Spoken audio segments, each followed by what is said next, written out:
Can I have? And this is our everyday vest, our comfort dog vest, as I call it. Cool thing about it is when people see a vest and they think, oh, it's a service dog. But we get to go, no, please look. It says, please pet me. All of their vests, no matter which one it is, has their name on it and says, please pet me. It also has these symbols on the side. This is what we call the Jesus fish. It's hands praying. It gives us the opportunity to start talking about Jesus in places that we've never been able to do before. Great thing about taking Abraham is when I walk into a public school and say, where do you think he got his name from? And they go, oh, President Lincoln. This is where I get to go, no, it's from the Bible. And we get to bring a little bit of religion into the public schools in a very discreet way. Every dog in our organization, there are 130 across the country. Abraham and Beloved are the only two in New York. And from here, this ministry continues to grow, continues to thrive. Abraham? Recently, we were over at Farmingdale High School after the bus overturned. We've been there. We were asked to go to Maine. Unfortunately, we did not have anybody available because half my handlers were away. But 9 dogs went up to Maine after that tragedy. But we get to go to hospitals and nursing homes, schools.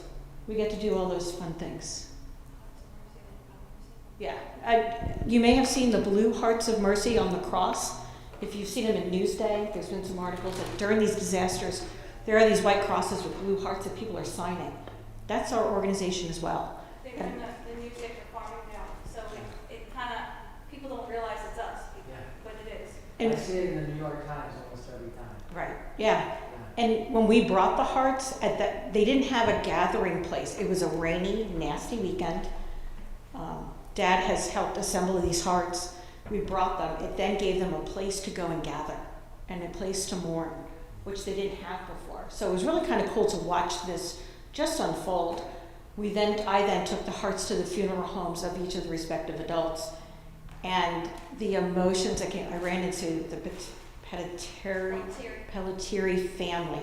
I was hoping to avoid everybody and sneak in and sneak out. And they were just overwhelmed at the notes that the kids wrote on these hearts. And it gives the family the opportunity to really see the impact a loved one made.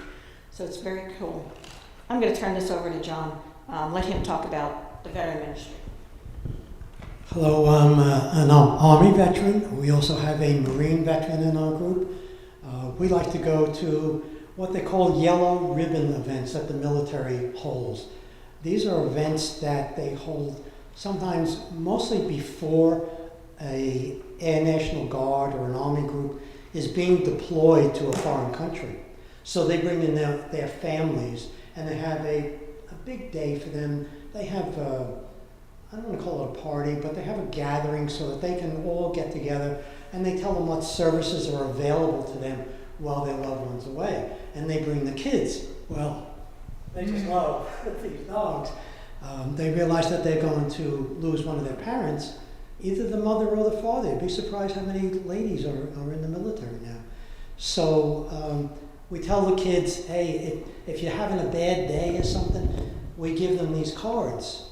And on the back is their TikTok and social media connections. We said, if you're having a bad day, just contact them, and Abraham will be loved. We'll get back to you if you need to.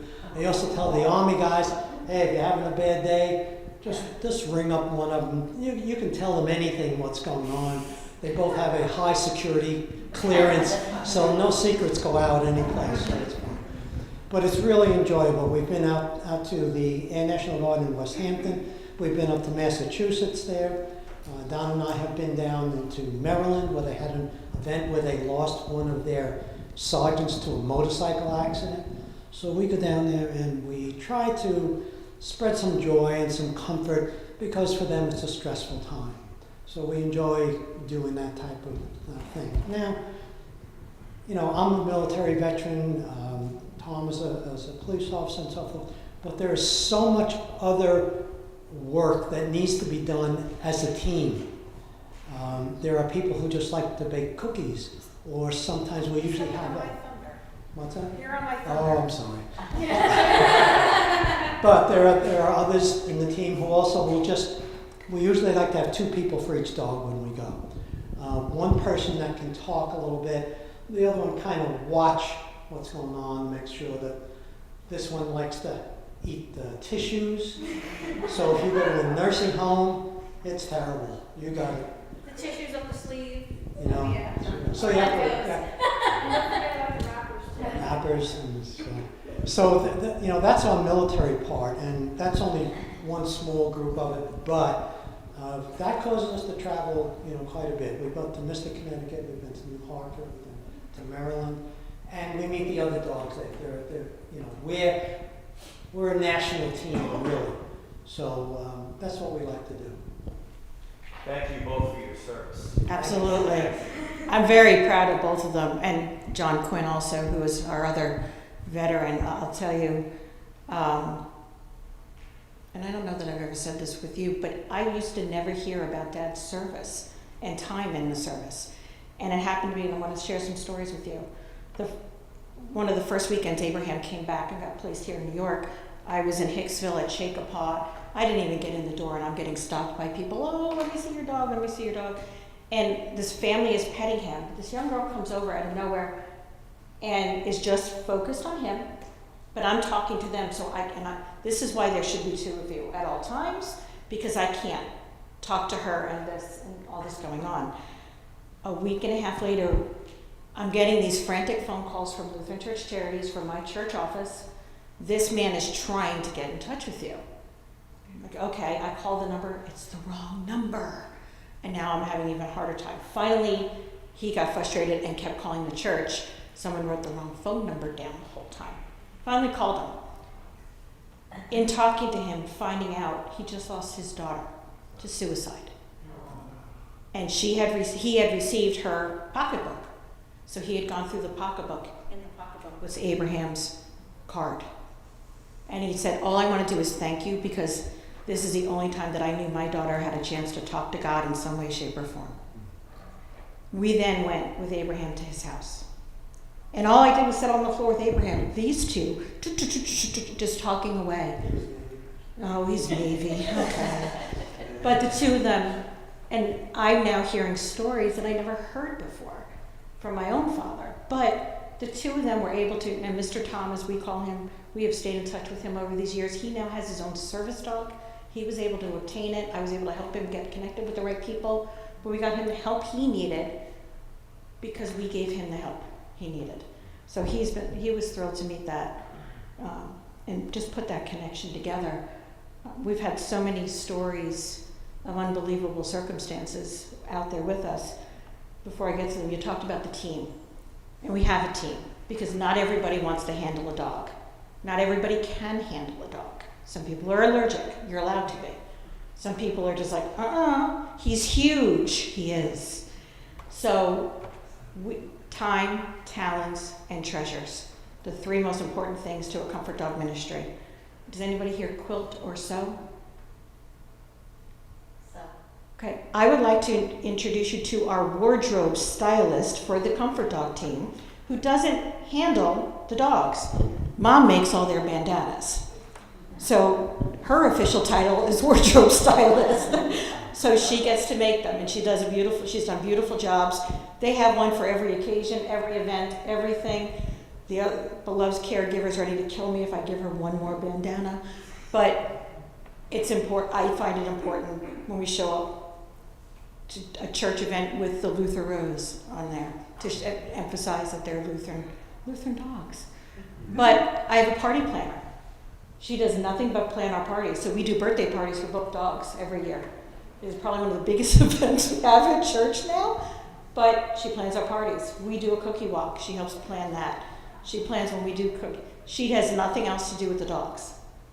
I have one person who is a pen pal to a school in Chicago. She's writing on behalf of the dogs. She's their voice. And it's great. Somebody else does our schedule. So you don't have to handle a dog, but you can be part of the ministry. There's a team of 27 people. 11 of them are handlers. That's it. So And it's, one little mini. and we have junior handlers. This is Paige, my niece. And we found it very important, I found it very important to have her along sometimes. Because when they're gonna come across kids who are afraid of dogs, we've gone into the city sometimes and there's a stigma about large dogs, and especially pit bulls. And so people are like, oh no, mm-mm. But when they start to see Paige interact with them, or Paige, she's one of our ministry partners, she'll go and start handing out cards. She can tell you anything about Abraham you need to know, because she knows it. And she's able to talk about it. So it's our way to get the youth involved as well, and pull the different ministry and people in. So it's kind of a great event. Two of the stories I want to share with you is 3 years ago, right as COVID lifted, the LWML had their national conference in Kentucky, and we were invited. And so it was Abraham, his brother Benjamin, and 2 other dogs. We were in a hotel, and I was in the process of taking Abraham outside for what we call a hurry up. That's because we had to do our business, and that's a hurry up command. They have over 30 commands, and some of them are clever. This is one of them. And as I'm coming back in, I get stopped by a gentleman and said, oh, my mother would love, is that a service dog? And I said, no, he's a comfort dog. Oh, my mother would love to meet him. Absolutely. Give me a moment. He was unvested. And we never really do a visit unless they're vested, because once I put their vest on, they know they're working. When I take their vest off, they're a completely different dog. So, went up, put the vest on, came back. Here the woman was being treated from the University of Kentucky across the street, the medical center. They were putting their cancer patients in the hotel to make them more comfortable. Very cool. We sat with her, and I sat with her probably a good half an hour. And we started talking, and we're talking about the dog, and she's petting, and she's got all kinds of hoses and wires and ports and all kinds of stuff. Then we started, she's Catholic, and now we're talking about that. And just unbelievable conversation. And I finally said, it's getting late, and you could tell she's getting tired. And I said, I think we're gonna go, we're gonna let you rest. I said, can I pray for you? She says, can we pray now? I was never a person to pray with anybody. I'll be honest. It makes me nervous. But okay, so we sat there and prayed with her son. Her son was there with triple bypass surgery on top of it. I don't know how the 2 of them were taking care of each other, but phenomenal. We sat there, we prayed, and I left. And I went outside to all the other dogs, and I said, hey, look, on your way back, guys, shoot the dog's business card under the door. And we have what's called stuffies. They're little stuffed dogs. I had one with me. So I said, I'm gonna leave it on the door so she has it. So next morning I come down, the dog is still on the door. Okay? Leave, we went to LWML, we come back, dog is still on the door. Okay? She was tired. Came back, we're on our way out for dinner, they're cleaning the room. I went, oh. Okay. So I said, I'm sorry, can I take the dog? It was for the woman. She goes, yeah, she went home. I said, okay. And she says, no, home. She didn't want to tell me that she had passed away, but she had passed away. So it was an opportunity. We were there for LWML, not to walk the halls. So it was very cool to meet this woman. And I'm trying to think of some of the other. When we went to Lindenhurst with the guy who's now. Lindenhurst, thank you. There was a stabbing in the middle school in Lindenhurst. And so we got called to go to the school, and the school board thought this would be great for the kids. We'll bring the kids down to the library that we thought were affected. Sue was one of them. She got in the door. It was a counselor that laid on the floor with Abraham and Beloved and started crying. We pretty much just walked in the entrance, and this administrative staff came out to greet them, and when it dissipated a little bit, she just sat down, she started petting Beloved. Beloved sensed the need and just leaned into her, and that's all this woman needed, and she was able to release it. Turns out she was the first on call. She was standing in between the 2 kids for the stabbing. So she was there, and she needed it more than the kids did. But you don't know what you're walking into until you're there, and it's amazing to see the real stress release that these people have. And you come back and you deliberate with your team. You talk about it, because it does take a toll on you too, because you take in some of the stress, but it's amazing to see God's work. Just because we brought a dog and walked in the door, they had that interaction, She told me what happened and how she was in there. Yes, she got the stress release, but it opened her up to have a conversation and talk about it. We talk about how when we go to the schools, how you could tell the dogs anything and they're not going to tell us. And I joke with the little kids, I go, you could tell them any secret you want, and I've asked Abraham and he will never tell me what you told him. And we were in a school in Queens of as English as their second language school. Many kids from Puerto Rico, Dominican Republic, very mixed group. And so the kids were coming up one by one and patting them and all. Well, all of a sudden, one of the girls came up, kneeled down, and she picked up his ear and she's talking in his ear. And next thing you know, she's crying. And I went, and I don't speak the language. I don't know what's going on. So one of the teachers grabbed her and said, what happened? My dog died back home and I can't say goodbye to him. So I asked Abraham if he would say goodbye. Just these little things. We've gone into nursing homes and there's a woman in one of them who doesn't speak to anybody. Don't bother going in because she's mean. You have to know Beloved's caregiver. You could tell Laura that the meanest person's in that room, let's go. And she's in. Sure enough, this woman was in there talking away to Beloved. The nurses are all walking by going, what just happened? It takes a dog. The dogs give us the opportunity to let people open up. You'd be amazed at how people just start to pet the dog and just decompress. And now they feel comfortable to start talking. And they'll tell you, and they'll share. Sandy Hook. Yeah, Sandy Hook is, they brought dogs in after the shooting in Sandy Hook. And there was one little boy, after all the dogs had left, they left Addie and Maggie there. And Maggie was in the library, and they left the dogs there every day. The handlers went, they sat in the library every day, probably for the first couple months after. The little boy would go in, if he was having a bad day, he was allowed to go down to the library. His sister had been killed. So every day, Mom knew what kind of day he had on how many business cards he came home with. The best part of that story is now, years later, that little boy sat under the table when we were up in Sandy Hook talking to Abraham. Why couldn't you be there? The girls were there the last time. Well, and he wasn't speaking. And he wasn't speaking to anybody, but he just sat under the table. He's in middle school. He was in middle school at that point. Under the table, just petting Abraham. And the mother's just like, thank you. Thank you. These are what the dogs do. I know you guys have a care ministry already. Tell me about that. What is it? Okay. We have a group of people who, if someone needs a meal, somebody needs transportation, somebody just needs to talk, a support, then we have, the teams are broken up by heads of the teams, and that person will just call around and find somebody, drive somebody somewhere. Or if somebody's just gotten home from the hospital and needs a meal, we'll send in a meal. Sure. And before we got our dogs, that's what we had to do. We had to come together as a team without a dog, because that's really what it is. That's what Lutheran Church Charity is looking for. Can you function as a team? Are you out there in your community, in your congregation, without a dog? The dog's a bridge, and you'll hear that over and over and over again. The dog is a bridge for people. That'll get them started. I joke when I take Abraham out, he sniffs shoes. Anybody who's got a dog, Abraham will be sniffing your shoes, right? And the first thing I could say to them, oh, you have a dog? Well, thank you, Abraham. You just opened the door for me to start a conversation with somebody. But that's what this is. So your care team is already doing the work.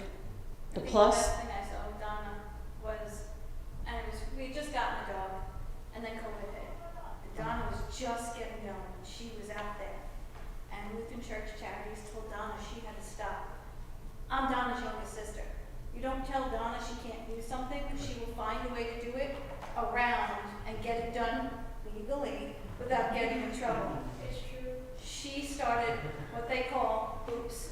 She printed out pictures of Abraham's mug, his big head, and just posted it on people's doors just to make the connection. So it happened It that went viral. It happened that the team couldn't get together anymore. We couldn't go to church. You were stuck home. You were stuck home. Now, I was an essential employee, so if I got pulled over by the cops, I'm on my way to work. No. What I was doing, again, I blew up his picture so that you really all got is a snoot. And I taped it so that when you opened your front door, there it was.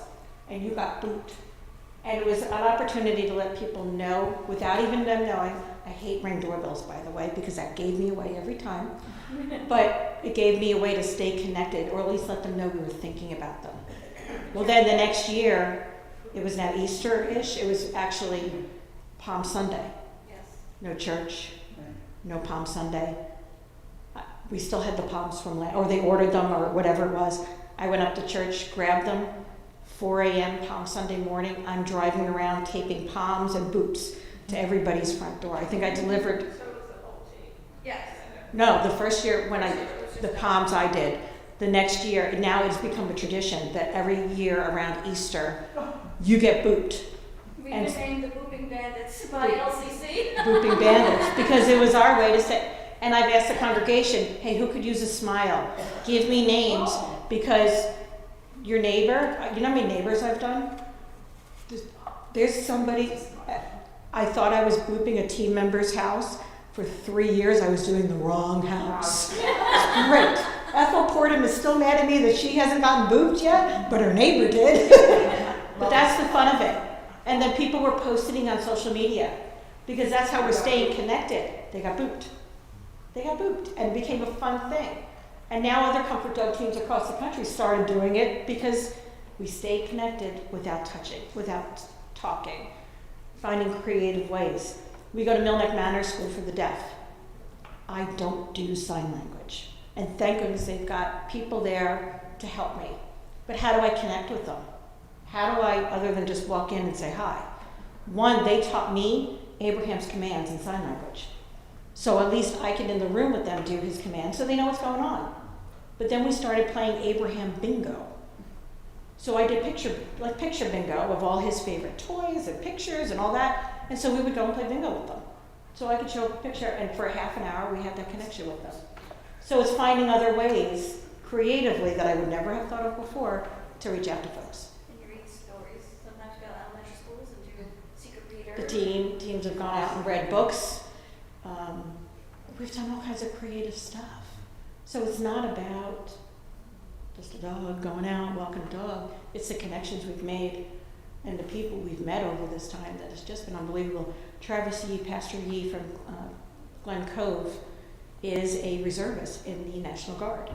So he's now bringing us along to his events with the National Guard. We're going to Farmingdale in a couple of weeks with him as he goes to support those troops. We were up in upstate New York a couple of weeks ago because that group is going to Poland soon. It was his group. So he asked us to come out and talk to him. What questions do you have? I have a question. Go for it. Thank you for opening that door. You said you got 27 on your team. I do. Are they all Trinity Hicksville people? How does Not that him. work? Not all members of the No, not a, sorry, buddy. No, we normally, yes, they would like for you to be Trinity members or church members, but we've also opened that door to our sister churches as well. There's a need, you know what, and there's a need to serve. Don't repeat this. If you tell Donna, I'm going to tell her to deny it. Right. You know what, if there are people in other churches that want to serve, why tell them no? There's a way to spread God's word in one way, shape, or form. So to have them on the team, when Tom started coming out, he came out as a ministry partner first. He'd just go out, hang out with me, go out and visit, and now he's a handler. So you never know what comes out. Never know. Question, good question. What other questions? Ask me some good ones. Could I one thing? I just recently became a handler, so they sent me out to Chicago for a weekend, and it's serious. So they give you the tools to do what we're doing. So we're not just by ourselves. There's another team behind us. Yeah. So After 2 days over there, I slept for about 3 days when I got home. Yes. So, You have a love. yeah, it was a busy weekend. And what he says is true, is when you go out for handler training, for those that are interested in handler training, it's 3 days. Now, dogs have been trained since they were 8 weeks old. They had 2,000 hours before they came to us. We had 3 days. Go! And take them on a plane home. Awesome. Awesome. But these dogs are so highly trained. They have all the same training a service dog would have, minus the medical portion. So they don't do seizure alert or heart or any of that. All the same certifications a service dog has. But Lutheran Church Charity also teaches us how to handle if somebody comes up to you with stress and with grief and what to do. And then from that point, they also say if it gets to a point, that's where this man is super important on your team, whether he's a handler or not, to be able to either connect them with your pastor or to have the pastor come step in and say, yep, or after a major incident or even local incident, to have the pastor come and sit with a debriefing with us. Really important because it gives us that opportunity to debrief, to talk about our own emotions, because it's hard. It's very hard when you walk out of it sometimes. You end up taking on some of the emotion. Yeah, sometimes. absolutely. How do you get your referrals? Like They fall in my lap. In the beginning, it Would was they hard go for you with though. LCC and LCC? No.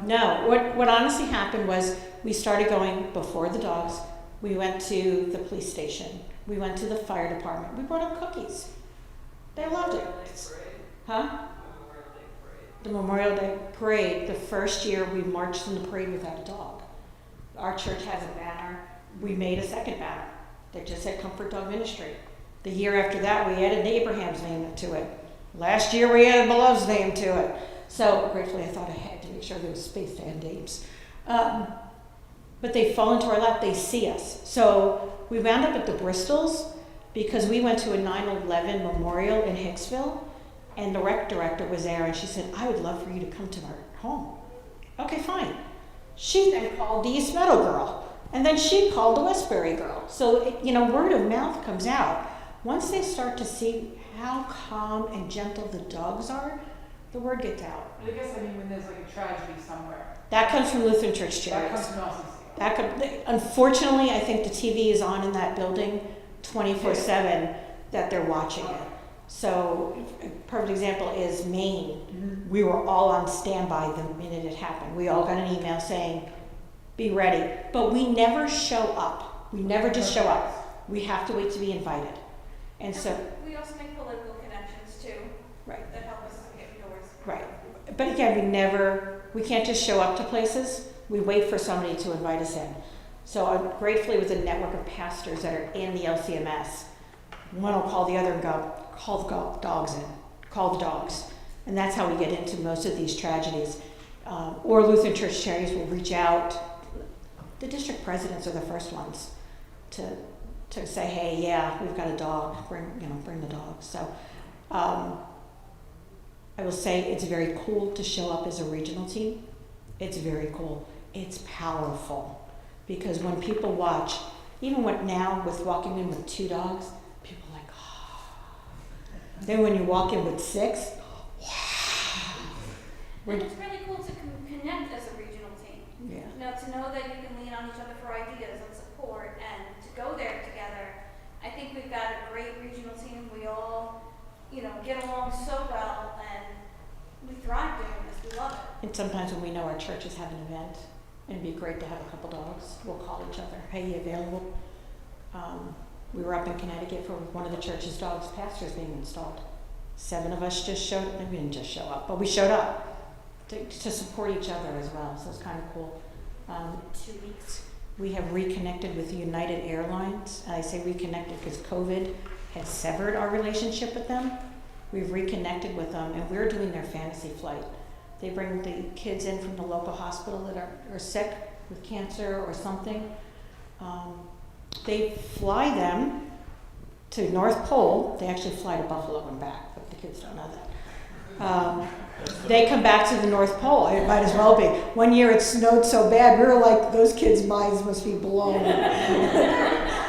But Santa's there. When they come back, they're giving gifts. And then we had 7 dogs with us. And the kids, and even the staff were like, this is great. So, you know, just the presence of a bunch of Seven dogs. toes like reindeer. Yeah, You decided that.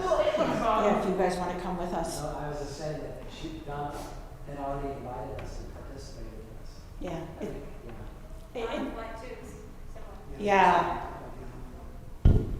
That's your area. Each year, an organization, it's throughout the country, they will gather veterans.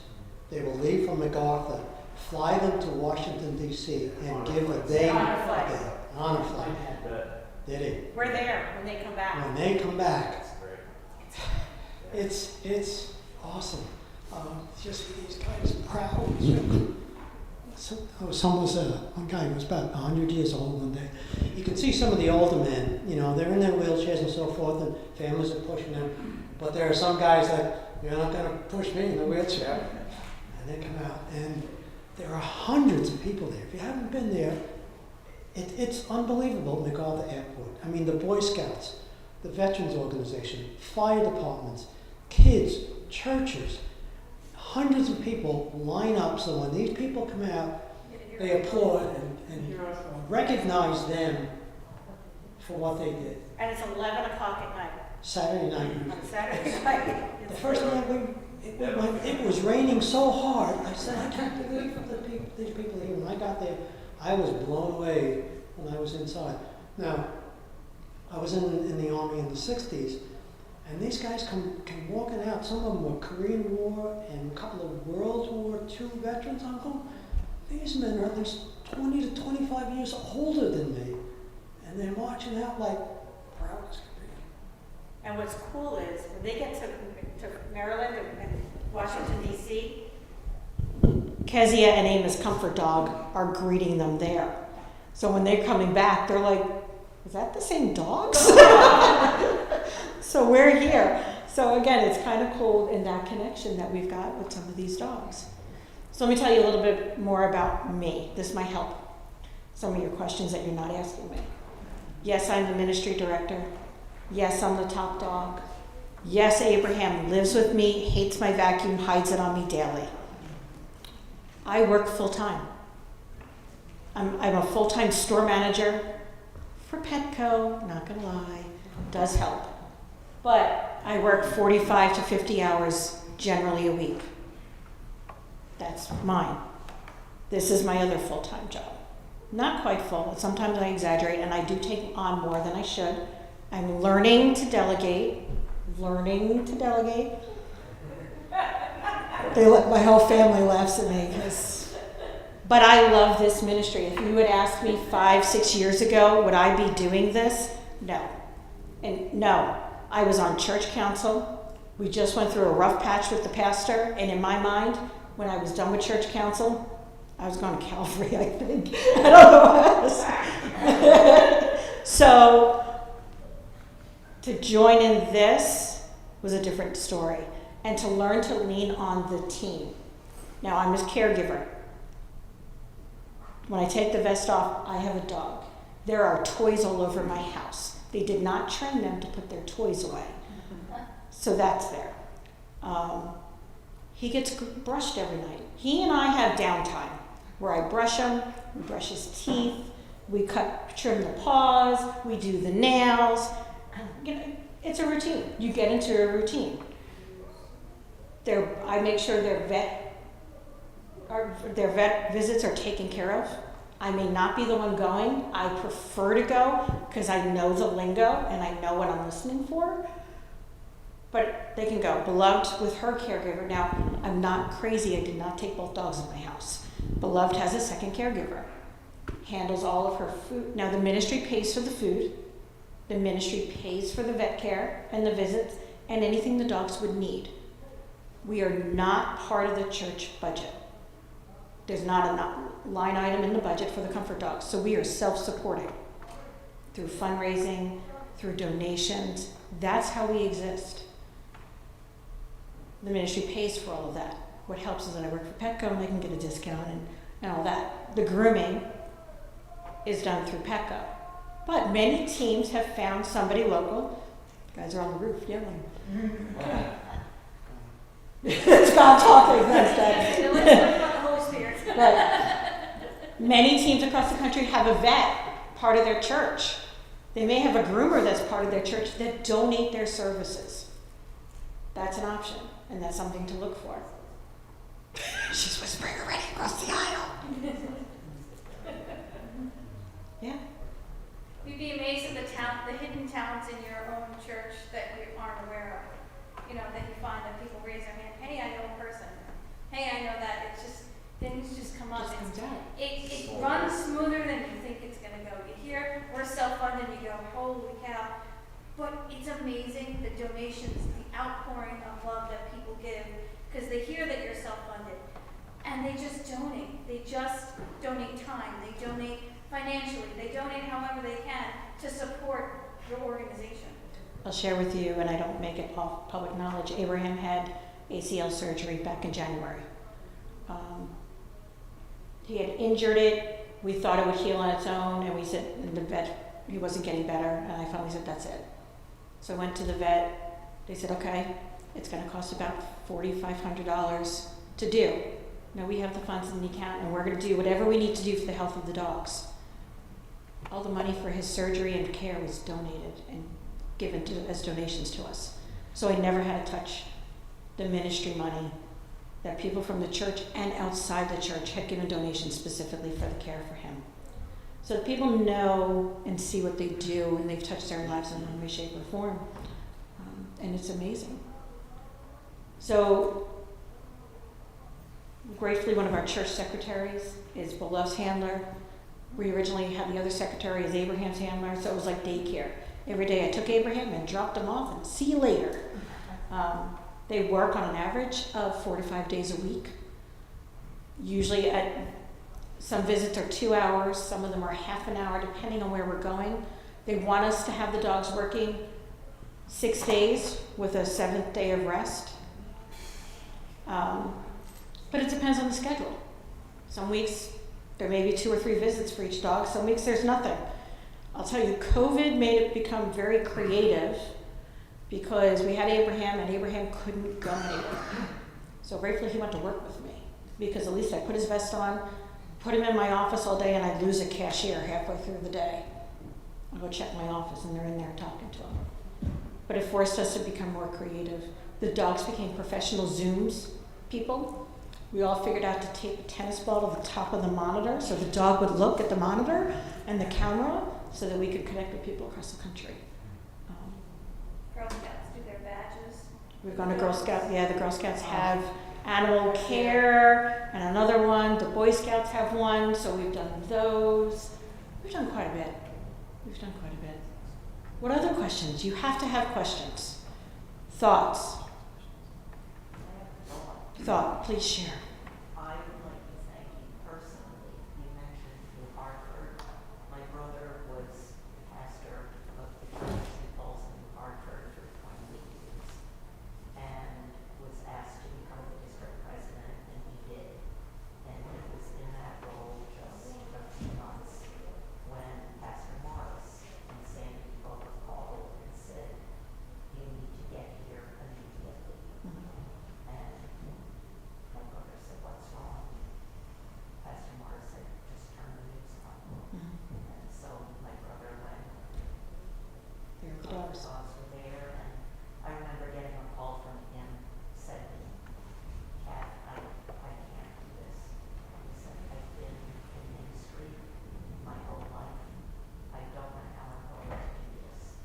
And he said, comfort dogs were there, not just for the kids and the families, he needed to be ones. After the Las Vegas shooting, they took the dogs to the medical examiner's office. And just the people there.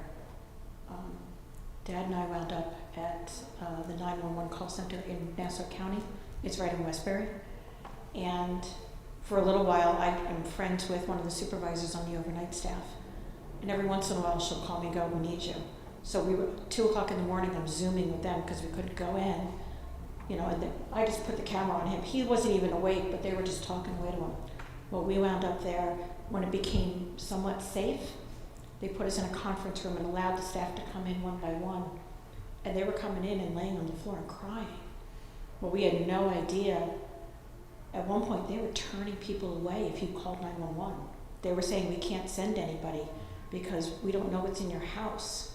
You're gonna have to take your loved one yourself.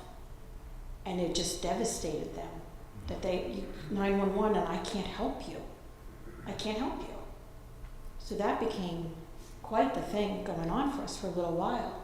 Even in the fire departments, we take them to the firehouses and stuff, and we'll do, we'll visit with them on the side to the fire department when there's tragedies, and they need it too. I mean, the things that they see. The first responders in the community are huge, and just the need and they need to be able to talk to somebody, and so be able to do that and turn it outward is helpful. I have to tell you that if you decide to go ahead with this, and you form a team, not everybody in your church is going to agree. Mm-hmm. Some people will say, have a dog in church.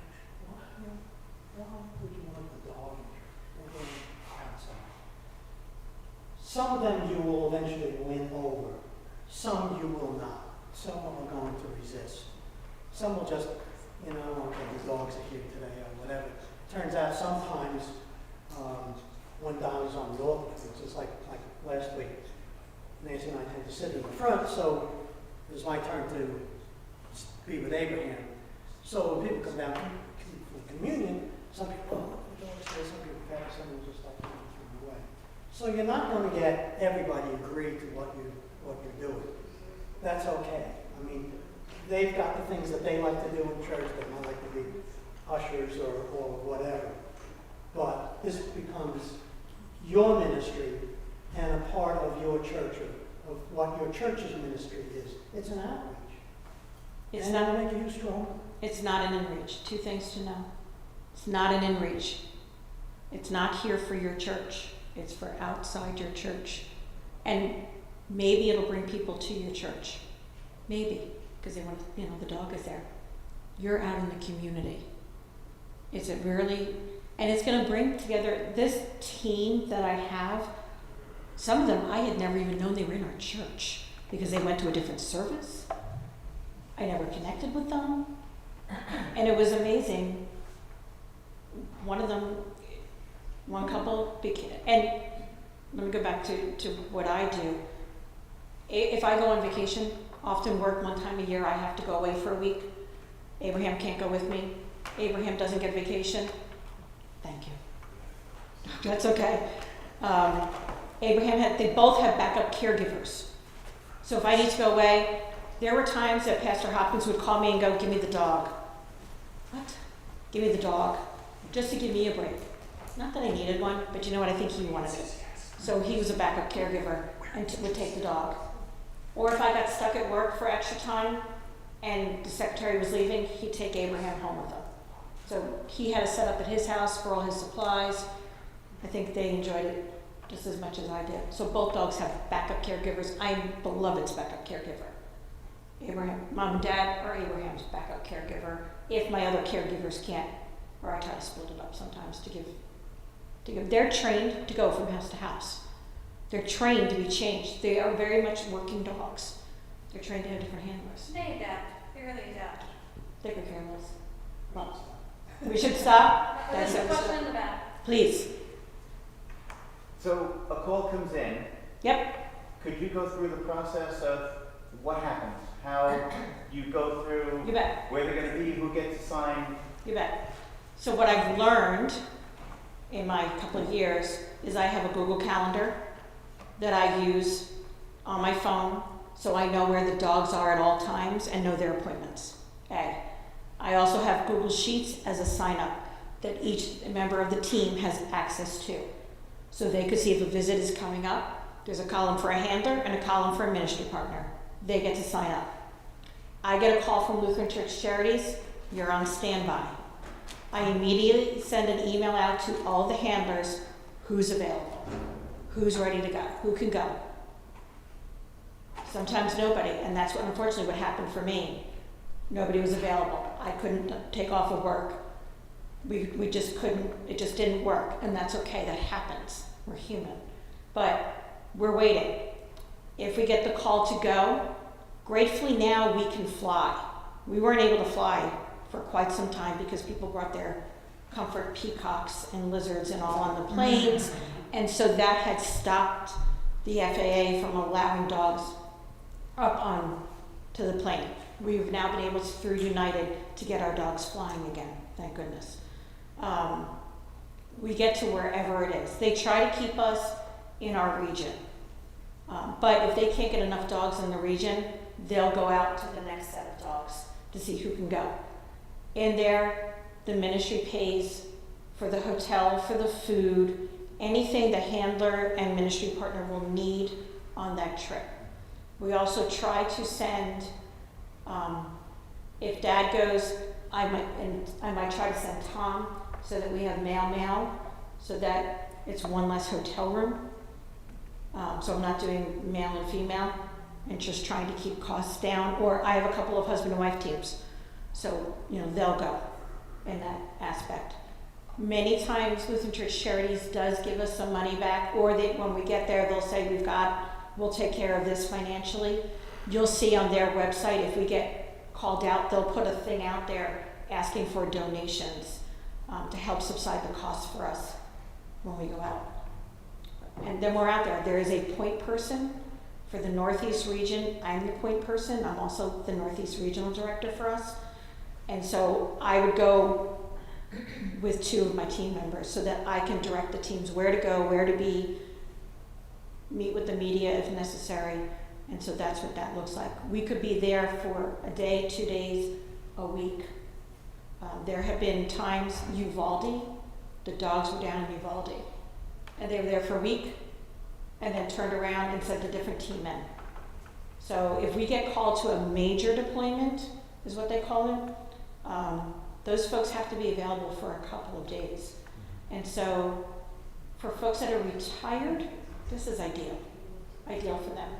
Not always easy. I'm not. So if it's a couple of days, 2 or 3 days, and I can take off of work, my job gratefully knows that if I get called, I gotta go. I save my vacation time. I don't take vacation because if I need to go somewhere with these guys, we go. No. No, because my family has dined me out in every way, shape, and form in this. I'm just thinking what would be going through my mind with the question you asked, and she said to you that she has everything either on Excel or this, but she also has qualified people that will take over things for her. And all you need is somebody who maybe isn't a handler in your congregation, who is computer literate.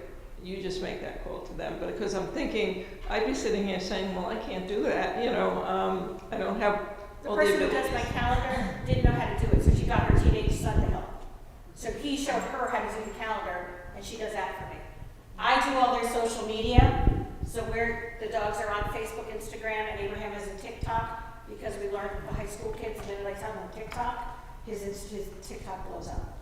But I've learned if I post on Instagram, it automatically goes to Facebook. Made my life easier. So I only do it in one spot. Many times I copy and paste from one dog to the other, and I'm done. And again, they could have somebody doing it. There could be somebody doing it. My church secretary used to do it for me. I just used to text her the pictures, and she would post. She may need to hurry up. That's why she's up and moving. Is it doing back here? That or she's looking for the treats in my open book bag, one of the two. So, did that answer your question? Did it help? Yeah, I was trying to get an idea about if we go through with this, what the process that Sure. you've developed is, because it sounds successful. It works, and sometimes there's small ones. There might be an overnight or the same day. You can go ahead and take her. Yeah, you're please. One thing that I learned from Donna is that if we get a dog, there's going to be already some demand that's been generated in our area. So she's done a lot. They've done a lot of the groundwork for us, so that we'd be walking into a situation where the demand is already there. Yeah, and I'll be honest with you. I would pray that you would consider taking the dog, because I know what it's done for our church and our team, other churches as well. The offer is on the table to work together collectively. So your top dog, whoever that could be, I'd be more than happy to share tips, tricks, and everything else that I've learned over the time, because I had somebody do that for me, and it made a world of difference. You've got a support structure behind you that you don't realize until you went, I'm stuck. Plenty of help, plenty of tips, and there may be stuff that somebody in your church knows that'll make my life easier, and I will be happy to take that along as well. But I definitely, I've watched you guys. I've seen what you guys have been doing. I watch your Facebooks and some of your events, and I can see where this ministry is going. We could do very well out here. Me? Yeah, please. Now? Yeah. Watch him. Abraham. Abraham. Abraham. Abraham. Abraham, stay. Oh, yeah, she does.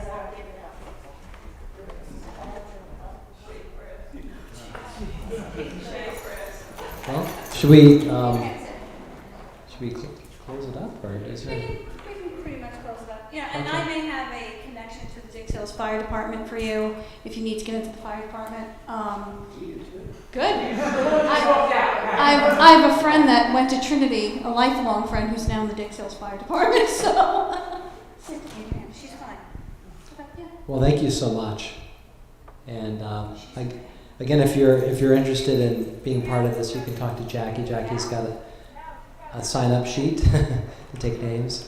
Should we close in prayer? Yes, Pastor, before we close, just for those that are going to watch this after the fact on the video, Yeah. could somebody run through the different positions on the team and maybe a brief description?